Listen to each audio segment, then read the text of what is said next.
Alright, today's experiment is Diet Coke and Mentos, but as rocket propellant. Got my 2-liter Diet soda. I got Mentos. Here I've got it wrapped in a napkin. The idea is that I can get it in the bottle.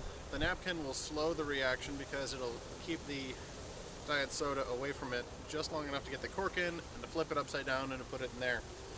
I suspect this will fail cataclysmically, but I'm going to do it anyway for the goodness of science! The words of Obi-Wan Kenobi. I have a bad feeling about this.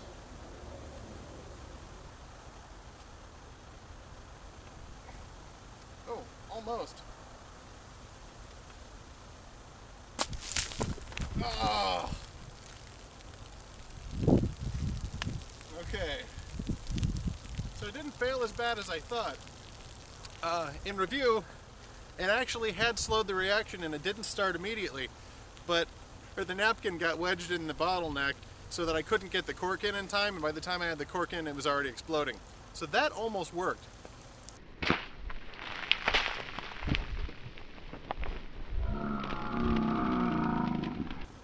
Alright, now this one was Dan's idea. You wrap it in saran wrap. The idea is that that'll keep the Diet Coke off of it long enough to get it in the bottle and get the cork in there.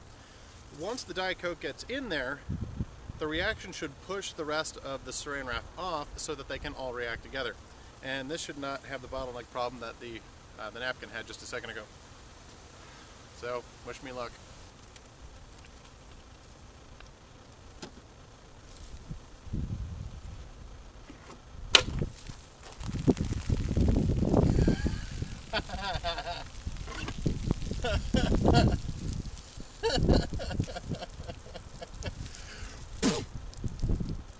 So it looks like most of these have not touched the soda at all.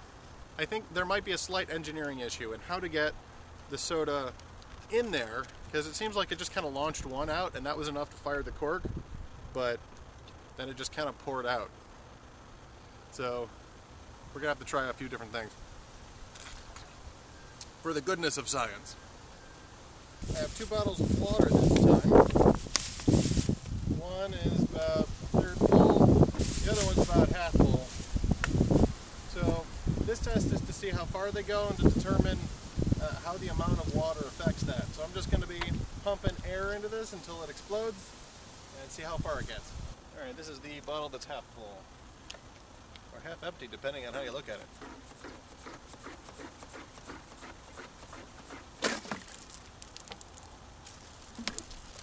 Wow. That didn't work at all like it was supposed to. Take 2 with a bottle that's no longer really half full. There we go. Wow. Wind is definitely going to be a factor.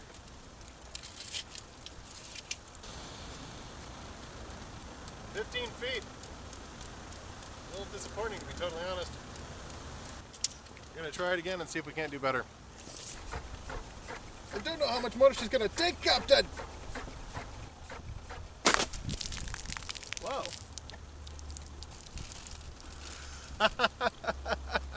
Okay. You didn't get to see that, but it went over this tree. And let's see where it landed.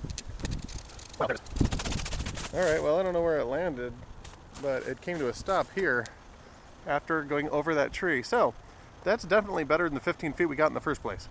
That latest test went over this tree and that way, and I just measured it. The tree is 25 feet this way away from the launch pad. It's 25 feet that way off of the path, and it's another 50 feet to where we found the bottle. So that was a pretty good test. Now we gotta go for stability. For the goodness of science. And fame and glory and fortune. I'm going to be testing fins to see how they affect the flight path of my bottles. So as you can see, I built myself a nice little rocket with these fins on it, and then I realized the bottle flies this way. So let this be a lesson to you kids. Think before you duct tape, because now I have to take these off and flip them upside down. But at least I figured it out before I got outside. Alright, experimenting with fins now.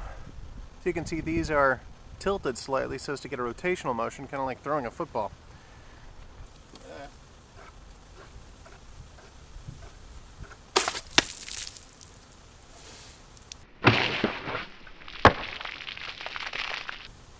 that didn't quite work how I would hoped it would.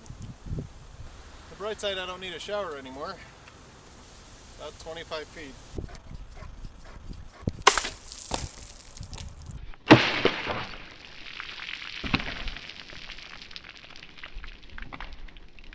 I think a splash guard would be a good invention here.